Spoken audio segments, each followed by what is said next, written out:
Hi everybody and welcome back to PlayStation VR. This time we're in Resident Evil 7. Now this is pre-recorded footage. Unfortunately, as I was wandering around this old farmhouse in Louisiana, I'd managed to mute the mic on my headset.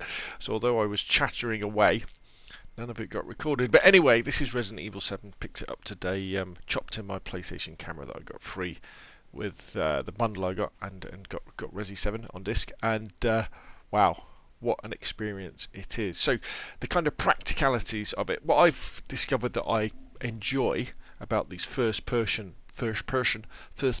experiences, I'm actually playing this standing up.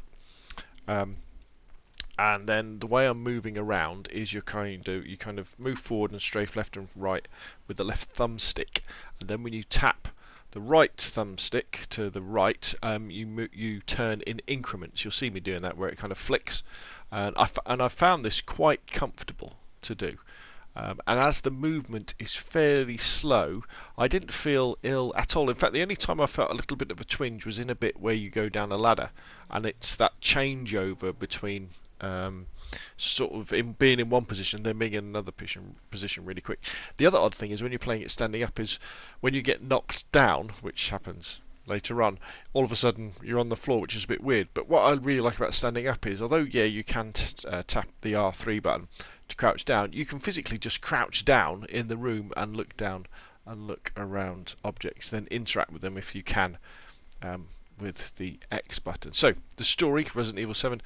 Our girlfriend went missing a few years ago and is now presumed dead, and we've just had an email from her saying come and get me, with the address of this abandoned farmhouse in I think it's Louisiana. And yeah, so of course instead of calling the police, we've just we've gone to investigate ourselves, and I can't really wax lyrical enough about the audio you get in the PlayStation VR. That little breakout box really is doing its thing in terms of the 3D audio. I think this is a good little clip here where this is me leaning into the fridge and looking into the fridge, and the immersion is absolutely fantastic being able to do that and kind of examine things. You just want to reach out and touch, and playing this game actually has really spurred me on probably to get the move controllers where you can reach out and touch things. Not in this game, but in other experiences, it gives you the ability to reach out and touch things. I know you can do the same with your controller, but to be able to do that with both hands would be very interesting indeed. And again, this is another example of how the detail changes. So as you see, as I'm leaning into the crispy duck, that's a nice way of putting it.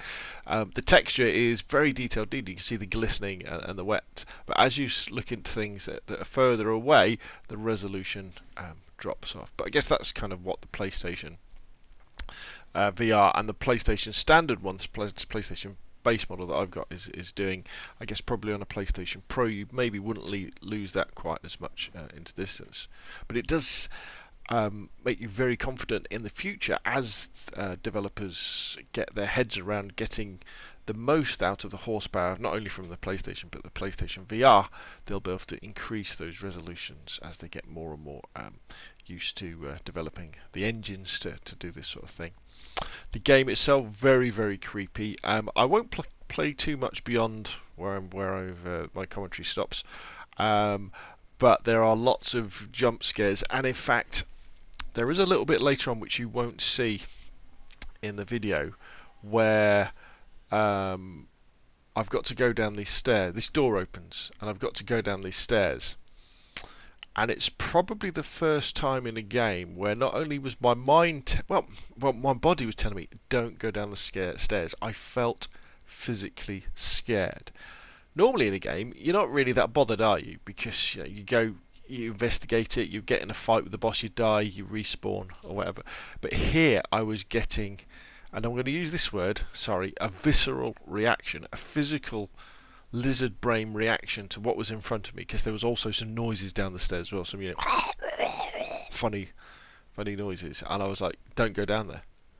And my brain was also saying, don't go down there.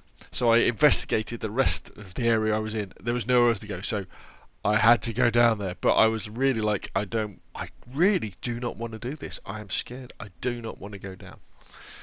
Um, I find standing up as well makes the whole experience more immersive. You do end up with situations you have to be quite careful, because as you're moving around and looking around and turning and investigating things, when you take your headset off or tip it up, you find yourself pointing in completely a wrong direction, and that's often why the tracking might go off a bit, because you think, why is the screen a little bit wobbly? And it's because you're round at 90 degrees to the PS VR camera, well, the PlayStation camera in terms of the tracking. You can turn all the way around and you can look behind you, and you can examine things. Maybe in this game what I'd have liked to see actually was more interaction with things, and I'd have liked to see that when you pick your PlayStation controller up, I would have liked to see something appear on the screen so you could knock into boxes, and knock things over, and generally do that. But anyway, so PlayStation VR, Resident Evil 7, very scary. I'm really glad that I've avoided all of the spoilers for this game. I don't know what happens, and I'm going to play through this campaign, and if the rest of it gets more scary than what I've seen already at the beginning, which I won't show you, so I don't want to spoil it for you, this is going to be an amazing experience. But anyway, you put your questions and comments down below. What you think about PlayStation VR, maybe whether you think about buying one, or maybe you've got a Rift or a Vive. And if you enjoyed the video, hit like. If you want to see more of the same, press subscribe. And I will see you again soon.